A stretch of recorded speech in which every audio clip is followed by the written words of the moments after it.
Assalamualaikum warahmatullahi wabarakatuh. Perkenalkan, nama saya Maisi Hasni Azahra dengan NIM 2104223 dari Prodi Ilmu Administrasi Negara pada mata kuliah Statistik Sosial dengan dosen pengampu Bapak I. Permana, STMT. Nah, baiklah, pada kesempatan kali ini saya akan mempresentasikan materi yang ada di YouTube, yaitu video kedua sampai 6 dengan materi tentang statistik sosial. Nah, pada video pertama, kita akan menjelaskan tentang ukuran tendensi sentral, yaitu ada mean, median, dan model. Nah, pada video pertama tersebut, kita membahas tentang tendensi sentral yang merupakan angka-angka yang mewakili pusat atau tengah suatu sebaran data, di mana ukuran tendensi sentral dibagi menjadi 3 jenis, yaitu ada median, ada mean, dan juga mode atau modus. Nah, yang pertama ada mean atau rata-rata, yaitu jumlah dari sekumpulan skor dibagi dengan jumlah total skor dalam kumpulan tersebut. Nah, di sini terdapat ada dua jenis mean, yaitu ada mean dari populasi dan juga ada mean dari sampel, di mana terlihat dari rumusnya sendiri, yaitu mean dari populasi. Terlihat di sini ada mu sama dengan sigma NI sama dengan 1 X per I per N atau jumlah total. Nah, sedangkan mean dari sampel yaitu X bar sama dengan sigma NI sama dengan 1 X I per N. Nah, mean sendiri dapat dibedakan menjadi dua bentuk, yaitu yang pertama ada rata-rata populasi yang biasanya dilambangkan dengan mu. Dan yang kedua, itu rata-rata sampel yang dilambangkan dengan X bar, di mana yang membedakan kedua jenis tersebut adalah rumusnya. Nah, yang pertama ada rumus rata-rata populasi, yaitu ada rata-rata hitung populasi sama dengan jumlah seluruh nilai dalam populasi per jumlah data atau observasi dalam populasi, atau mu sama dengan sigma X per N. Nah, di sini ada keterangannya. Yang pertama ada mu sama dengan rata-rata hitungan populasi, sigma sama dengan simbol dari operasi penjumlahan, X sama dengan nilai data yang berada dalam populasi, N sama dengan jumlah total data atau pengamatan dalam populasi. Sedangkan sigma X sama dengan jumlah dari nilai X atau data dalam populasi.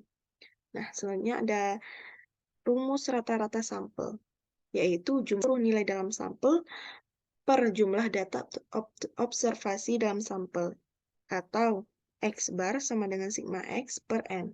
Nah, keterangannya di sini sama dengan sebelumnya, itu ada X bar sama dengan rata-rata hitung sampel, sigma sebagai simbol dari operasi penjumlahan, X sama dengan nilai data yang berada dalam sampel, sedangkan N yaitu jumlah total data, dan sigma X sama dengan jumlah dari keseluruhan nilai X atau data dari sampel tersebut. Nah, selanjutnya ada median dan juga ada mode. Nah, median sendiri yaitu di mana titik separuh 50% nilai berada di atas dan separuh 50% berada di bawah, yang menampilkan dalam rangkaian dalam urutan naik dan skor paling menengah adalah median dari set. Nah, dalam median tersebut, nilai yang dapat membagi data menjadi dua bagian yang sama, dengan catatan bahwa data tersebut harus diurutkan terlebih dahulu dari yang terkecil ke yang terbesar. Nah, yang ketiga ada mode atau modus. Adalah nilai dalam distribusi yang paling sering muncul dalam suatu data statistika. Modus juga merupakan nilai mayoritas atau nilai dengan frekuensi paling tinggi. Modus dapat digunakan untuk menentukan sampel dari suatu populasi dalam statistika. Nah, dalam analisis data tersebut menggunakan data hanya mean sebagai ukuran tengah.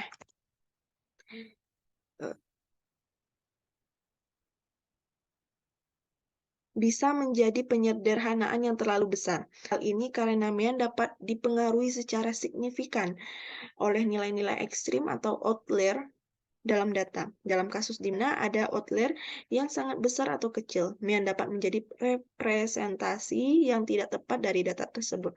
Oleh karena itu, Dalam analisis data yang lebih cermat, kita sering menggunakan metode statistik lain seperti median atau nilai tengah, atau modus nilai yang paling sering muncul, bersama dengan mean untuk mendapatkan gambaran yang lebih lengkap dan akurat tentang data. Dengan cara ini, kita dapat menghindari kesalahan interpretasi yang dapat timbul jika kita hanya mengandalkan mean sebagai ukuran statistik tunggal. Nah, pada video kedua, kita menjelaskan tentang cara menghitung mean, median, dan modus dengan tangan. Di mana contoh pengerjaan mean, median, dan mode ini ada soal yaitu 6, 5, 4, 1, 7, 8, 3, 3, 2, 3. Nah, jika kita mencari mean, berarti kita menghitung rata-rata dari keseluruhannya. Jika kita jumlahkan, kita mendapatkan hasil 42. Dan angka tersebut berjumlah 10. Maka 42/10 sama dengan menjadi 4,2. Artinya, hasil dari mean yaitu X bar sama dengan 4,2. Yang kedua itu ada median. Median artinya nilai tengah. Jadi kita harus mengurutkan angka tersebut dari yang terkecil hingga yang terbesar.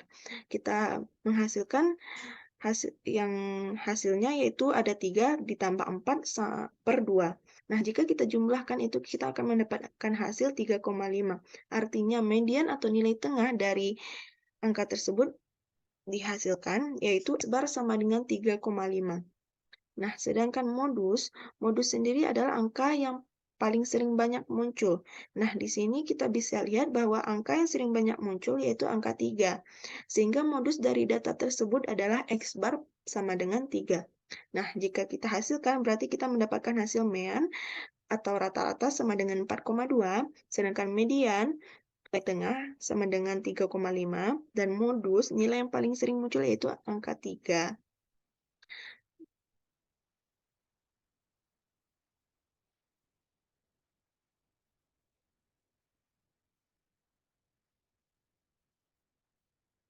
Nah, pada video ketiga, kita menjelaskan tentang ukuran variabilitas atau rentang, standar, deviasi, dan variansi. Mengapa variabilitas itu penting? Nah, di sini kita bisa lihat ada dijelaskan di video tersebut berupa tabel, di mana ada angka 80, 85, 85, 90, 95, jika dihasilkan menjadi X bar per sama dengan 87, dan juga ada di bawahnya itu ada 25, 65, 70, 125, dan 150 sama dengan X bar sama dengan 87. Nah, bagaimana kita dapat menggambarkan perbedaan-perbedaan ini secara statistik? Dalam statistik, ukuran variabilitas menggambarkan bagaimana skor dalam suatu kumpulan berbeda satu sama lain. Misalnya penyebab atau pengelompokan poin. Yang pertama itu ada the range atau jangkauan.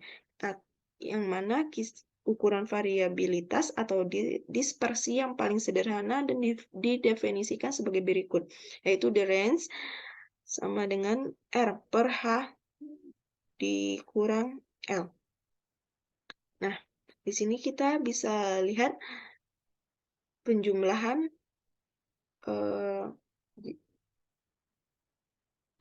dari jangkauan. Di mana di sini ada angka 80, 85, 90, dan 150. Yaitu kita menghasilkan X bar 87. Di bawahnya juga ada 25, 65, 70, 125, dan 150. Kita juga menghasilkan X bar sama dengan 87.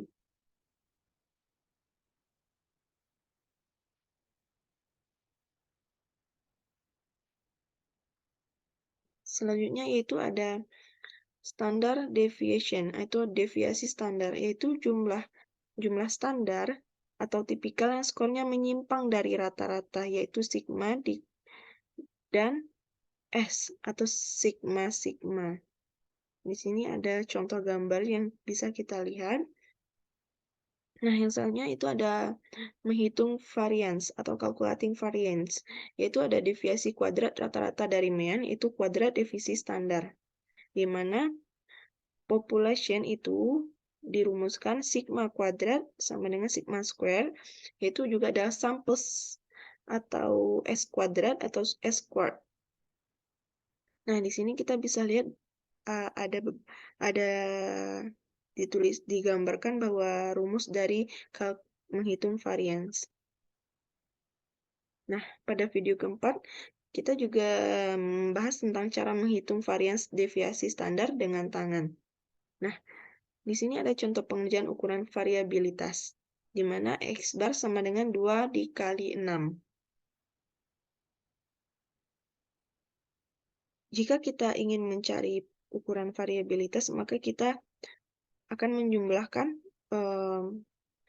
nilai 2,56 hingga 0,16, di mana di sini ada X bar sama dengan 2,6, yaitu N kecil 10, dalam kurung N kecil 10.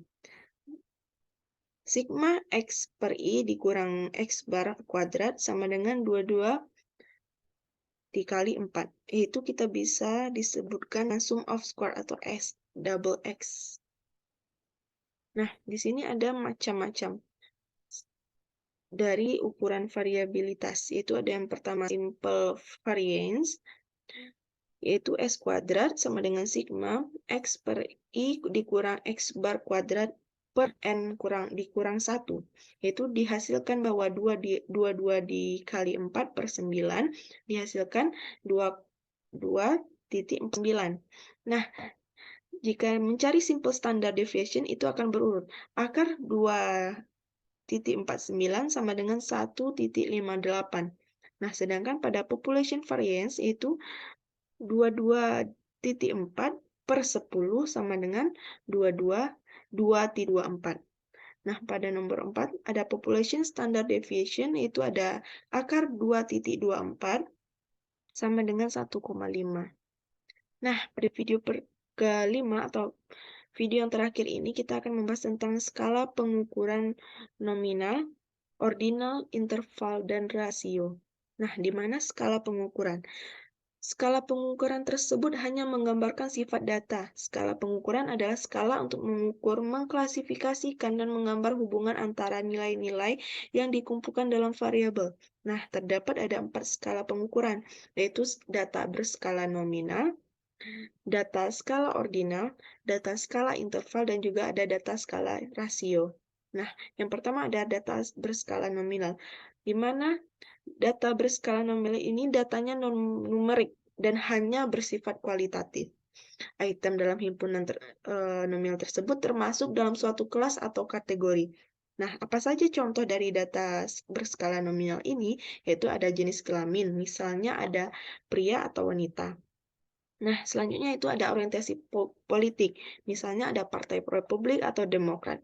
Nah, sedangkan contoh lainnya itu ada ras, misalnya kulit putih atau Afrika dan Amerika. Nah, selanjutnya ada data skala ordinal. Di data skala ordinal ini bisa menggunakan kuantitatif atau kualitatif, di mana kata ordinal disingkat menjadi dari kata ada singkatan dari order, yaitu berarti keteraturan.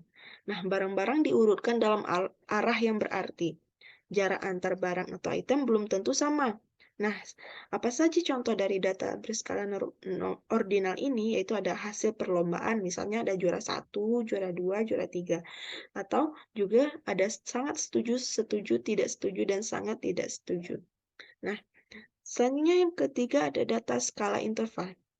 Data skala interval ini bersifat numerik atau hanya bisa memakai kuantitatif, di mana jarak antar titik adalah sama dan bermakna. Namun hubungan antar titik itu tidak bermakna, dapat memiliki nilai di bawah 0. Nah, apa saja contoh dari skala interval ini? Misalnya ada waktu dalam sehari, yaitu ada jam 1, jam 2, jam 3. Nah, dan contoh lain itu ada suhu, misalnya derajat dalam Fahrenheit. Nah, yang terakhir yaitu ada data skala rasio. Data skala rasio yaitu ada numerik yang mana sama dengan skala interval, hanya bisa menggunakan kuantitatif.